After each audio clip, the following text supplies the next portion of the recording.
Good morning students. आज जो हम टॉपिक पढ़ेंगे वो है एक्यूट रीनल फेलियर का पार्ट सेकंड। पार्ट फर्स्ट के अंदर अपन ने देखा था एक्यूट रीनल फेलियर की डेफिनेशन, उसकी aetiology, clinical manifestation, investigation and पढ़ रहे थे अपन लास्ट मेडिकल मैनेजमेंट। और मेडिकल मैनेजमेंट के बाद अब जो अपन पढ़ेंगे वो है सर्जिकल मैनेजमेंट। तो देखिएगा, एक्यूट रीनल फेलियर वाले पेशेंट का जो सर्जिकल मैनेजमेंट किया जाता है वो 3 तरीके से किया जाता है।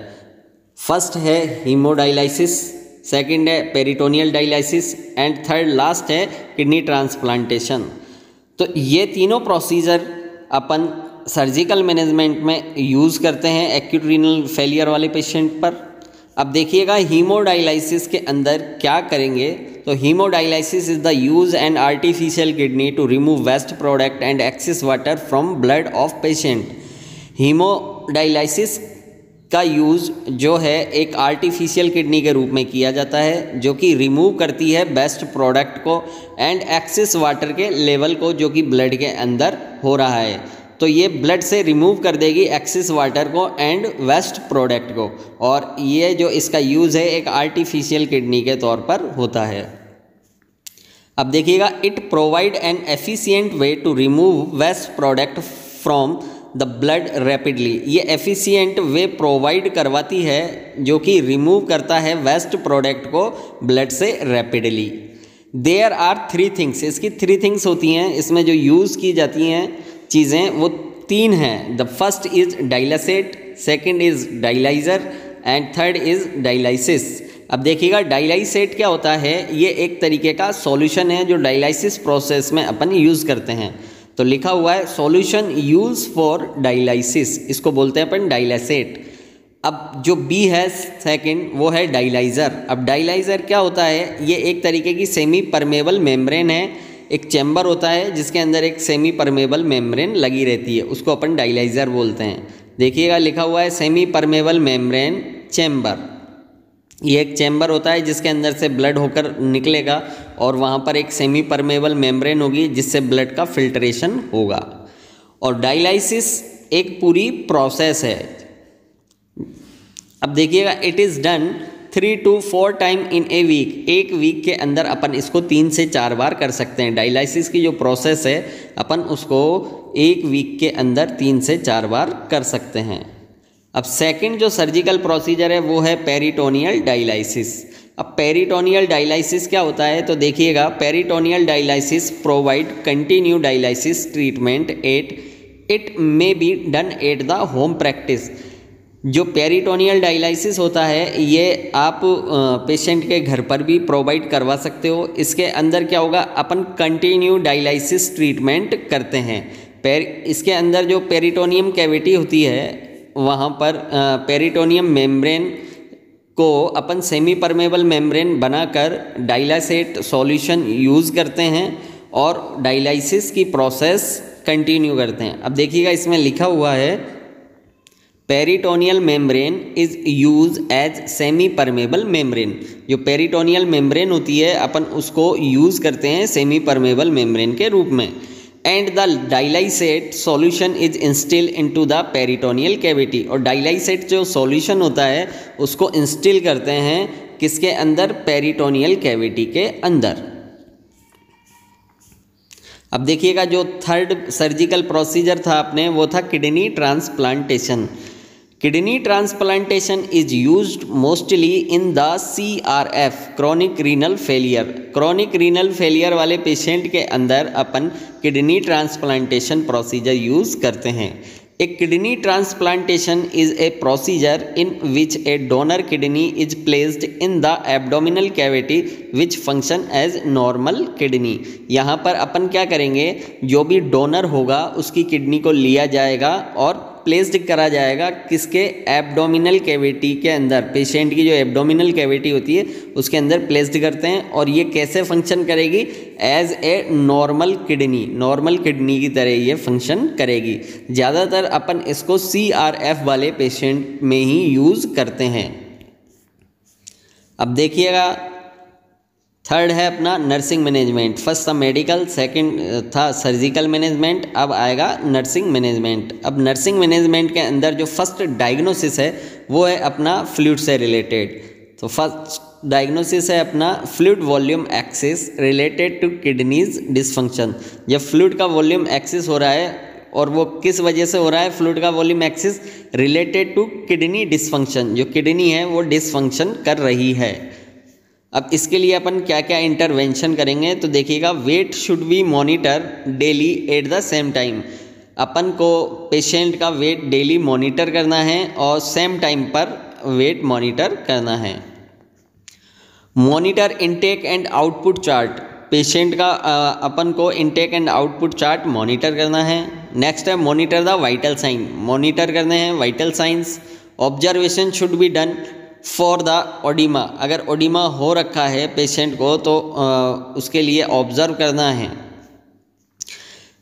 Sodium and fluid should be restricted, patient को ओडिमा हो रखा है या हो नहीं जाए इसलिए अपन को क्या करना है, सोडियम डाइट रेस्टिगेट करनी है, क्योंकि सोडियम जो है वाटर का रिटेंशन करेगा और वाटर पहले ही क्या हो रहा है पेशेंट के एक्सेसिस हो रहा है और फ्लूइड का कलेक्शन हो गया वहाँ, तो ओडिमा होने के चांसेज मोर हो जाएंगे।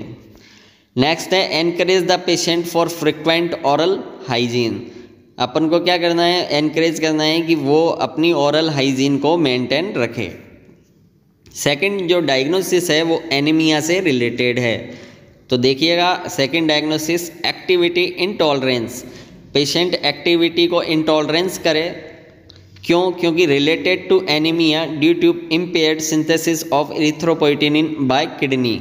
एक्टिविटी इंटॉलरेंस, कोई भी एक्टिविटी वो कर नहीं पाता है क्योंकि उसके क्या हो रहा है, एनीमिया हो रहा है, रिलेटेड टू एनीमिया।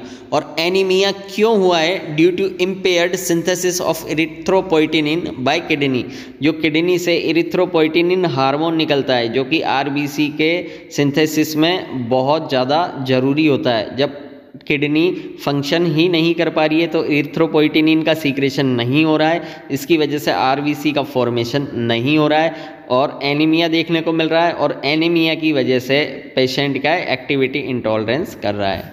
अब इसके लिए अपन क्या क्या इंटरवेंशन करेंगे तो देखिएगा, फर्स्ट है assessment should be done for the sign of anaemia, अपन को असेस करना है कि कोई भी साइन तो बॉडी में नज़र नहीं आ रहा है पेशेंट के एनीमिया का। नेक्स्ट है blood test should be done for the haemoglobin, blood test करवाना है आपको जिससे कि आपको हीमोग्लोबिन का लेवल पता चल जाए। Watch for the sign of bleeding, अपन को देखना है कोई भी ब्लीडिंग का साइन तो प्रेजेंट नहीं है। If erythropoietin is ordered it should be administered, अगर फिजिशियन ने आपको इरिथ्रोपोइटिनिन ऑर्डर्ड किया हुआ है पेशेंट को एडमिनिस्टर करने का, तो आपको क्या करना है, it should be administered, patient को आपको इरिथ्रोपोइटिनिन ड्रग एडमिनिस्टर्ड करनी है। नेक्स्ट है encourage the patient to do the activity with proper rest period, आपको एनकरेज करना है कि वो प्रॉपर रेस्ट कर कर कुछ एक्टिविटी करता रहे पेशेंट। नेक्स्ट है encourage the patient to rest after dialysis treatment, encourage करना है कि पेशेंट रेस्ट करे आफ्टर डायलिसिस ट्रीटमेंट, अगर उसका डायलिसिस प्रोसेस हुआ है उसके बाद।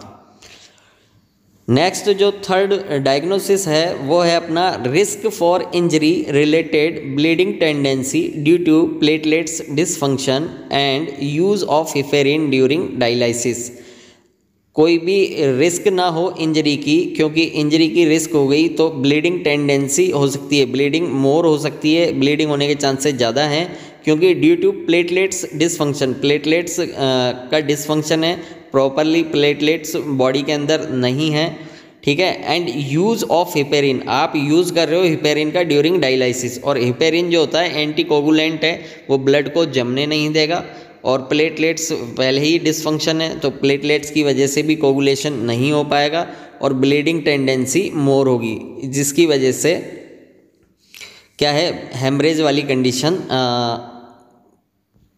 हेमरेज वाली सिचुएशन पैदा हो सकती है। इसकी वजह से अपन को क्या करना है, रिस्क फॉर इंजरी, कोई भी इंजरी ना हो पेशेंट को,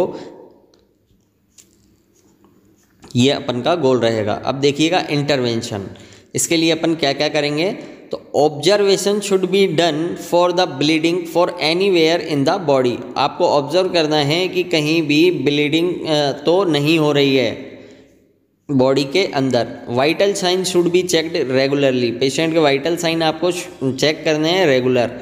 giving the injection should be avoided during dialysis. जब आप डायलिसिस कर रहे हो तो आपको कोई भी इंजेक्शन नहीं देना है पेशेंट को। If there is any bleeding then pressure should be done to stop bleeding. अगर ब्लीडिंग हो रही है तो आपको प्रेशर बैंडेज या प्रेशर लगाकर आपको क्या करना है, ब्लीडिंग को स्टॉप करना है। नेक्स्ट जो डायग्नोसिस है वो है अपना रिस्क फॉर इन्फेक्शन। इन्फेक्शन की रिस्क से रिलेटेड है। Risk for infection related impaired immune system या इम्यून फंक्शन। इम्यून फंक्शन जो है इम्पेयर्ड होने की वजह से पेशेंट के अंदर रिस्क हो सकती है इन्फेक्शन की। तो अपन का जो गोल रहेगा वो रहेगा कि उसका जो इम्यून सिस्टम है उसको बूस्ट करना है या फिर रिस्क कम करनी है इन्फेक्शन की। तो इंटरवेंशन देखिएगा, sign and symptom of infection should be observed and report the physician if there. अगर कोई भी आपको साइन सिम्टम दिखता है इन्फेक्शन का वो ऑब्जर्व करना है और रिपोर्ट करनी है फिजिशियन को। Client should be protected from any source of infection in the hospital. कोई भी हॉस्पिटल से उसको इन्फेक्शन ना लगे, इसलिए आपको क्लाइंट को क्या करना है, प्रोटेक्ट करना है। Skin integrity should be maintain. Patient की स्किन इंटेग्रिटी आपको मेंटेन करनी है। The nurse should explain to patient the hygiene technique. आपको पेशेंट को हाइजीनिक टेक्निक एक्सप्लेन करनी है कि प्रॉपर वो अपनी हाइजीन मेंटेन कर सके। If antibiotic is prescribed it should be done. अगर पेशेंट को एंटीबायोटिक प्रिस्क्राइब्ड की गई है तो आपको पेशेंट को प्रोवाइड करवानी है। नेक्स्ट जो डायग्नोसिस है वो न्यूट्रिशन से रिलेटेड है। तो देखिएगा, Altered nutrition less than body requirement, related diet, anorexia, nausea and vomiting. Patient की डाइट मेंटेन नहीं पा रही है, उसको एनोरेक्सिया हो रखा है, नोजिया हो रखा है एंड वोमिटिंग हो रखा है। तो उसकी वजह से पेशेंट के अंदर न्यूट्रिशन का जो लेवल है वो अल्टर्ड है। तो देखिएगा इसके लिए नर्स क्या इंटरवेंशन करेगी। तो weight of the patient and serum protein level should be checked. Patient का जो है वेट प्रॉपरली चेक करना है एंड सीरम के अंदर कितना प्रोटीन लेवल है वो भी चेक करना है। Patient should be provide oral hygiene. Patient को आप ओरल हाइजीन प्रोवाइड करोगे। Patient should be given small and frequent diet. Patient को आपको small and frequent diet provide करवानी है। If medication are prescribed for the nausea and vomiting it should be given before meal. अगर patient को prescribed की गई है nausea और वोमिटिंग के लिए कोई भी ड्रग्स तो आपको बिफोर मील प्रोवाइड करवानी है। Bowel function of the patient should be observe to relieve the constipation. आपको वॉयल फंक्शन ऑब्जर्व करने हैं कि कहीं कॉन्स्टिपेशन तो नहीं हो रहा है, तो इसको आपको क्या करना है, अगर कॉन्स्टिपेशन हो रहा है तो आपको ड्रग्स देकर रिलीव करना है। तो ये तो था अपने मैनेजमेंट, एक्यूट रीनल फेलियर का सर्जिकल मैनेजमेंट और नर्सिंग मैनेजमेंट अपन ने पढ़ा। तो ये तो अपन का कंप्लीट हुआ acute renal failure. Next class में जो अपन पढ़ेंगे वो आएगा अपने chronic renal failure. Okay students, thank you.